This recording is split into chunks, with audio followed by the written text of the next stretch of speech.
चलिए, तो हम यहाँ पे एक और कोरोलरी देखने वाले हैं जिसमें हम ये कहेंगे कि एक लाइन के एक पॉइंट के एक ही तरफ जितने भी एंगल बनते हैं उन एंगल का सम 180 डिग्री होता है। जैसे हमने यहाँ पे ए बी एक लाइन लिया है और इस लाइन के ऊपर एक पॉइंट ए है, तो इस पॉइंट की ओ के एक ही तरफ जितने भी एंगल बनेंगे सबका सम कितना होगा, 180 के बराबर होंगे। ये हमें क्या करना है, प्रूव करना है। तो सबसे पहले यहाँ पे क्या दिया हुआ है, तो गिवन में दिया हुआ है A O B is a line on which, एक लाइन है जिसके ऊपर angle 1, angle 2, angle 3 and angle 4 is form are form.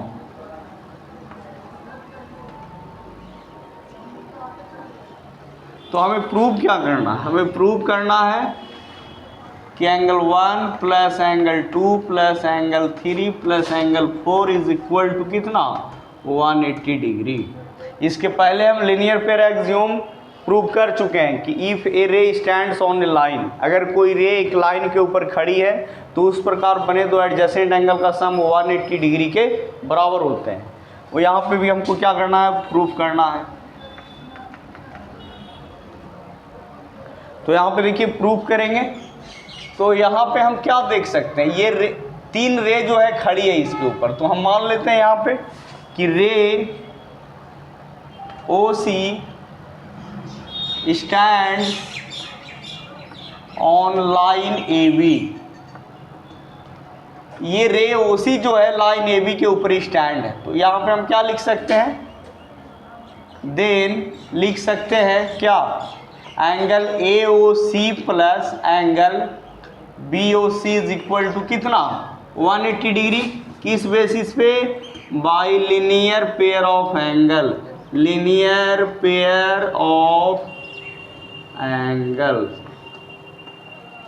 अब यहाँ पे एंगल ए ओ सी को हम क्या लिख सकते हैं, एंगल 1 लिख सकते हैं। उसके बाद देखिएगा एंगल बी ओ सी को angle 4 plus angle 3 plus angle 2 नहीं लिख सकते हैं, angle 2 plus angle 3 plus angle 4 is equal to कितना, 180। जैसे मान के चलिए कि अपने पास एक एंगल ए ओ बी दिया हुआ है और यहाँ से ये सी है, अब ये एंगल 1 है, ये एंगल 2 है, तो एंगल 1 प्लस 2 बराबर हम क्या लिख सकते हैं, angle 1 plus angle 2 is equal to angle A O B, ऐसे लिख सकते हैं ना। तो उसी तरीके से यहाँ पे एंगल बी ओ सी को ये क्या करेंगे, ये तीनों का जो सम होगा एंगल बी ओ सी को बतलाएगा, और यही हमें क्या करना था, प्रूव करना था। तो इस तरीके से हो गया प्रूव। चलिए, तो हम यहाँ पे कोरोलरी सेकंड की बात करने वाले हैं। कोरोलरी सेकंड कहता है कि एक पॉइंट के अराउंड जितने भी एंगल बनते हैं उनका सम जो होता है 360 के बराबर होता है। तो हम यहाँ पे मान लेते हैं कि एक पॉइंट हमने ओ लिया और ये ओ ए, फिर ओ बी, फिर ओ सी, फिर यहाँ पे मान लेते हैं ओ सी, वहाँ पे ओ डी, और फिर है यहाँ पे ओ ई। ये सबको प्रूव करना। अब ये इसको एंगल 1 मान लेते हैं, इसको 2 मान लेते हैं, इसको 3 मान लेते हैं, इसको 4, इसको 5। ऐसा मानने से फ़ायदा होता है कि हम एंगल बी ओ ए ना लिख के डायरेक्ट एंगल 2 लिखेंगे। अब यहाँ पे इसको फिलहाल अभी एंगल 3 नहीं मानते हैं। अब यहाँ पे क्या दिया हुआ है, गिवन ए पॉइंट ओ, एक पॉइंट ओ दिया हुआ है एंड लिखेंगे कि ray O A, O B, O C, O D and O E form angle around point O. ये सभी के सभी रे जो हैं पॉइंट ए के अराउंड एंगल का फॉर्मेशन कर रहे हैं। समझ में आ रही है ना। अब करना क्या है, अब हम यहाँ पे हमको प्रूव करना है, टू प्रूव दैट कि इस पॉइंट के राउंड जितने भी एंगल होंगे सबका सम 360 के बराबर होगा। ठीक है, तो यहाँ पे हमको प्रूव करना है एंगल 1 प्लस एंगल 2 प्लस, यहाँ पे इसको मान लेते हैं क्या 3, फिर एंगल 3, फिर angle 4 plus angle 5 is equal to कितना 360 डिग्री। यहाँ पे एंगल 1 को एंगल AOC लिख सकते हैं, एंगल BOA को एंगल 2 लिख सकते हैं। तो इस तरीके से हम समझ रहे हैं। अब यहाँ पे हमको कंस्ट्रक्शन करना पड़ेगा। तो कंस्ट्रक्शन में हम क्या लिख रहे हैं, ये फिलहाल एंगल 3 है, इसको ऊपर लिख देते हैं कि produced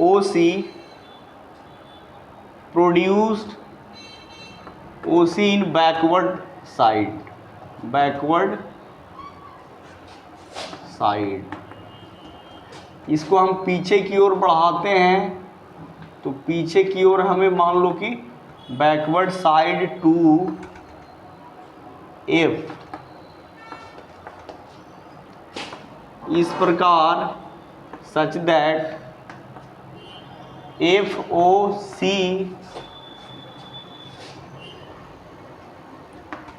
is formed A line. इस प्रकार से क्या होता है कि हमने OC को पीछे F तक बढ़ाया, इस प्रकार बढ़ाया कि FOC जो है एक लाइन का फॉर्मेशन कर देते हैं। तो अब हम यहाँ पे प्रूफ करेंगे। अब हम यहाँ पे लिखेंगे, देखेंगे कि रे OA stands on line CF, लिखेंगे रे OA stands on line CF। तो इस प्रकार से हम लिख सकते हैं, ये जब OA CF के ऊपर स्टैंड किए होते हैं एंगल 1 प्लस एंगल 2, यानी हम लिखेंगे angle AOC plus angle AOF is equal to कितना 180 डिग्री। अब एंगल AOC को हम एंगल 1 लिख सकते हैं, और यहाँ से ये पहले पूरा ये एंगल 3 है।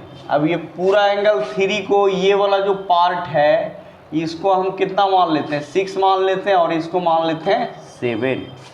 अब एंगल AOC को 1 मान लिया, उसके बाद AOF को एंगल 2 प्लस एंगल, यहाँ पे ध्यान देना है कि एंगल 3 को हमने क्या लिया एंगल 6 प्लस 7 में ब्रेक किया है। तो angle 1 plus angle 2 plus angle 6 is equal to कितना 180 डिग्री। किस बेसिस पे, तो by linear pair of angle, linear pair of angle. अब देखा जाए, फिर से हम लोग देखेंगे अगेन, यहाँ पे देखिए नीचे में, और हम लोग ये भी जानते हैं कि वी नो दैट कि लाइन के एक पॉइंट के ऊपर, लाइन के एक पॉइंट की एक ही साइड में एक ही तरफ उस पॉइंट के ऊपर जितने भी एंगल बनते हैं सबका सम कितना होता है 180 के बराबर होता है। अभी हमने इसके पहले प्रूव किया है। फिर से हम लिख सकते हैं यहाँ पे कि रे OD, ये रे OD जो है स्टैंड्स ऑन लाइन COF, यहाँ पे लिख सकते हैं ray OD stands on line COF। तो इस प्रकार से फिर हम लिखेंगे angle COD plus angle FOD plus angle FOD is equal to कितना 180 डिग्री। इसको लीनियर पेयर ऑफ एंगल से भी बोल सकते हैं, या फिर हम ये कहें कि एक लाइन के ऊपर कोई भी हम पॉइंट लेते हैं तो उस पॉइंट के सेम साइड में उस पॉइंट के ऊपर जितने भी एंगल बनते हैं सबका सम कितना होता है 180 के बराबर होता है। यहाँ हम लिख सकते हैं bye linear pair of angles. तो एंगल COD को हम क्या लिख सकते हैं एंगल 5। एंगल FOD की अगर बात करें, FOD को देखा जाए तो एंगल 4 प्लस एंगल 7 लिख सकते हैं। Angle 4 plus angle 7 is equal to कितना 180 डिग्री। तो इस तरीके से हमें दो इक्वेशन मिल गए, यहाँ पे एक इक्वेशन मिल गया, यहाँ पे दूसरा इक्वेशन मिल गया। अब हमें करना क्या है कि इक्वेशन फर्स्ट और सेकंड को जोड़ना है। लिखेंगे adding equation first and second, first और सेकंड को जोड़िए। तो जोड़ेंगे तो इधर मिल जाएगा angle 1 plus angle 2 plus angle 6, फिर प्लस एंगल 4, फिर प्लस एंगल 5 प्लस एंगल 4, फिर plus angle 7 is equal to कितना 360 डिग्री। अब यहाँ पे देखिए एंगल 1 को 1 छोड़ देंगे, एंगल 2 को 2 छोड़ देंगे, और यहाँ पे गौर कीजिए ये 6 और 7 ये दोनों का एडिशन अगर लेंगे, दोनों का एडिशन तो एंगल 3 के बराबर हो जाएगा। तो यहाँ पे लिख देते हैं एंगल 3। फिर देखिए उसके बाद angle 4 plus angle 5 is equal to कितना 360 डिग्री। तो इस तरीके से हमने सीखा कि कई सारे रेज मिलकर एक पॉइंट के राउंड एंगल का फॉर्मेशन कर रहे थे, और एक पॉइंट के राउंड जितने भी एंगल्स बनते हैं सबका जो एडिशन होता है, सबका जो सम होता है 360 डिग्री के क्या होते हैं, बराबर होते हैं। तो अभी हमने सीखा कि एक पॉइंट के राउंड जितने भी एंगल बनते हैं सबका सम जो होता है 360 डिग्री के बराबर होते हैं। Thank you. चलिए यहाँ पे थ्योरम सेकंड की अगर बात करें तो यहाँ पे थ्योरम फर्स्ट का हमको कन्वर्स करना है, यानी वहाँ पे जो दिया हुआ था यहाँ पे हमको प्रूव करना है, और वहाँ पे जो प्रूव करना था यहाँ पे हमें दिया हुआ है। कह रहा कि sum of two adjacent angles is 180 degree, then the non common arms of the angles are in a straight line. हम दो ऐसे एडजेसेंट एंगल लेते हैं, एडजेसेंट होने का 3 कंडीशन। पहला कि सेम वर्टेक्स एक आर्म कॉमन होना चाहिए, और नॉन कॉमन आर्म के दोनों तरफ होना चाहिए। बात समझ में आ रही है ना।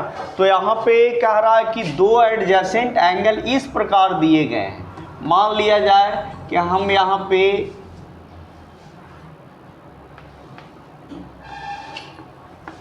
क्या दिया हुआ है, गिवन में टू एडजेसेंट्स एंगल्स, कौन कौन, angle AOC and angle BOC such that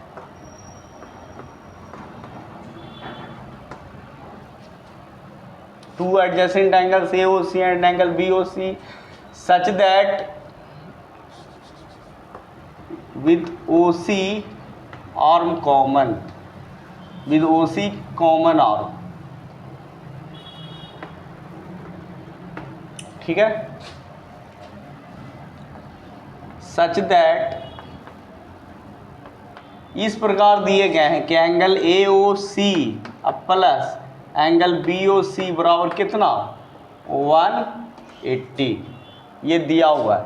तो हमें प्रूव क्या करना है, टू प्रूव कि इनके जो नॉन एंगल AOC और एंगल BOC ये दोनों क्या है, एडजेसेंट एंगल है, क्योंकि दोनों में सेम वर्टेक्स BOC AOC दोनों में सेम वर्टेक्स O आ रहा है, BOC AOC OC arm common हो रहा है।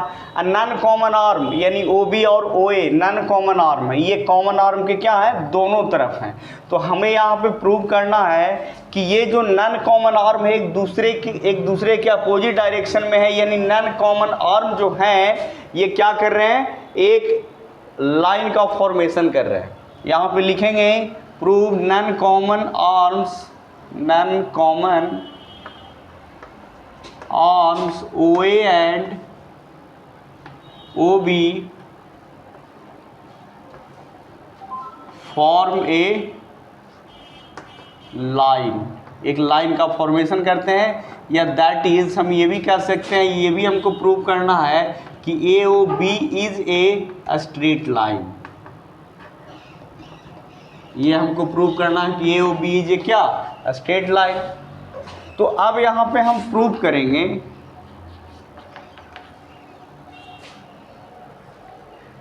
मान लेते हैं इफ पॉसिबल लेट, माना कि यदि संभव हो, इफ पॉसिबल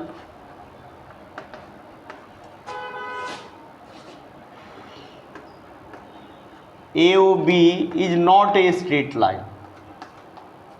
AOB क्या है, स्ट्रेट लाइन नहीं है। AOB क्या स्ट्रेट लाइन नहीं है। देन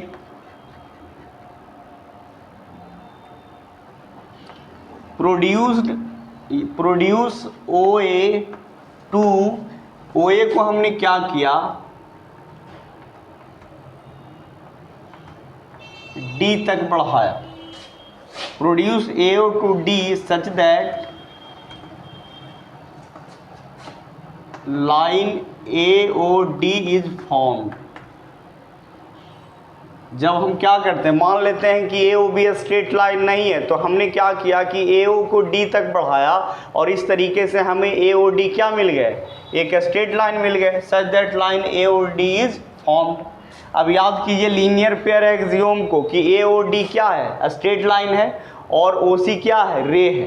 तो इस प्रकार बने तो एंगल का सम कितना होगा, 180 होगा। तो यहाँ लिखेंगे here ray OC stands on line AOD, then angle AOC plus angle COD is equal to कितना, 180। किस बेसिस पे, by linear pair of angles, by linear pair of angles या लीनियर पेयर एक्सियोम। बट लेकिन दिया हुआ है क्या, दिया हुआ है angle AOC plus angle BOC is equal to कितना, 180 डिग्री यहाँ पे दिया हुआ है, ये गिवन में हो गया। अब जरा नोटिस कीजिए, ये दोनों इक्वेशन में दोनों का RHS क्या है, दोनों का RHS 180 के बराबर है, तो LHS भी क्या हो जाएंगे, इक्वल हो जाएंगे। नाउ हम क्या लिख सकते हैं कि angle AOC is equal plus angle COD is equal to angle AOC plus angle BOC। तो AOC से AOC का कैंसिलेशन हो गया और हमें क्या मिल गए, हमें फाइनली मिल गया angle COD is equal to angle BOC।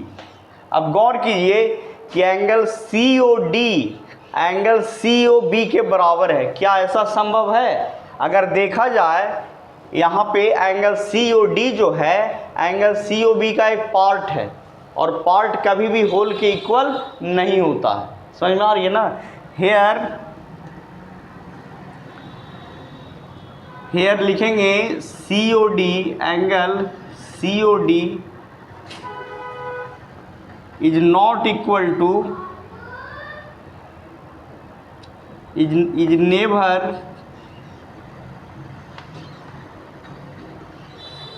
Equal to angle BOC since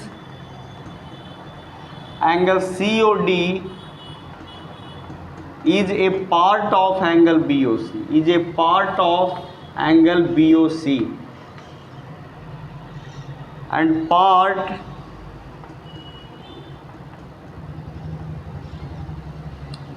never be equal to whole, part never be equal to whole, part जो है कभी भी होल के इक्वल नहीं हो सकता, क्योंकि COD जो है एंगल BOC का क्या है, पार्ट है, ये पार्ट जो है कभी भी होल के इक्वल नहीं हो सकता। ये कब संभव है, जब OD जो है OB को कोइंसाइड करेगा।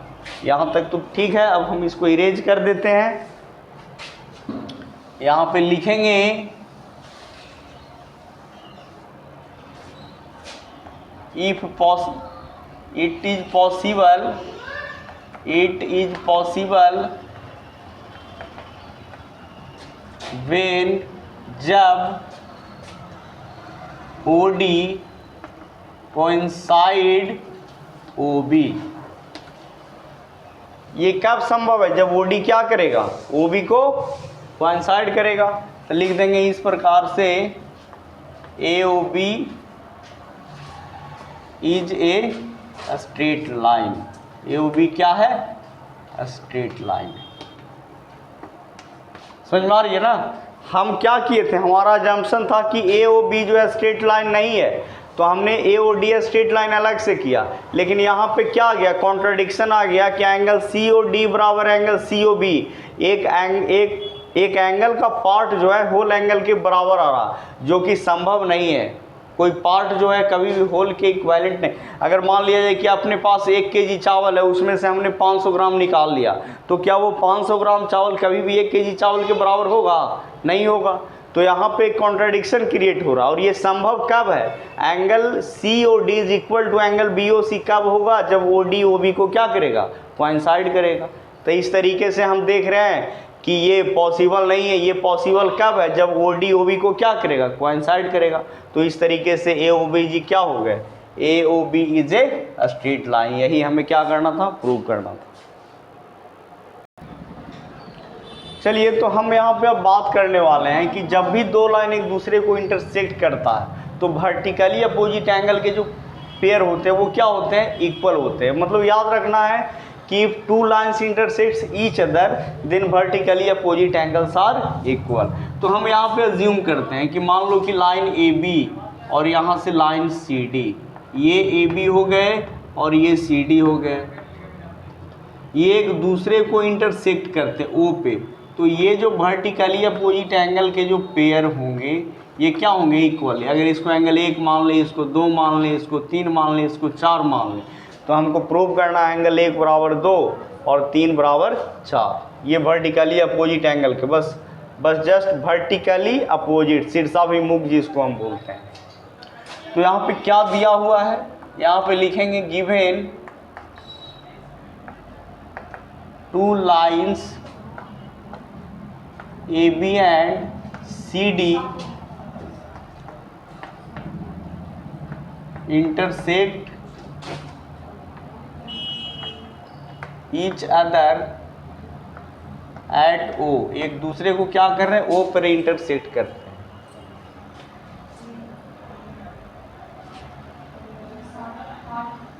अब टू प्रूव, हमको प्रूव क्या करना है? Angle 1 is equal to angle 2। यहाँ पे तो समझ ही रहे हो, हम आपको पहले ही बता चुके हैं कि अगर एंगल ए ओ बी है तो इसको हम क्या क्या लिख सकते हैं?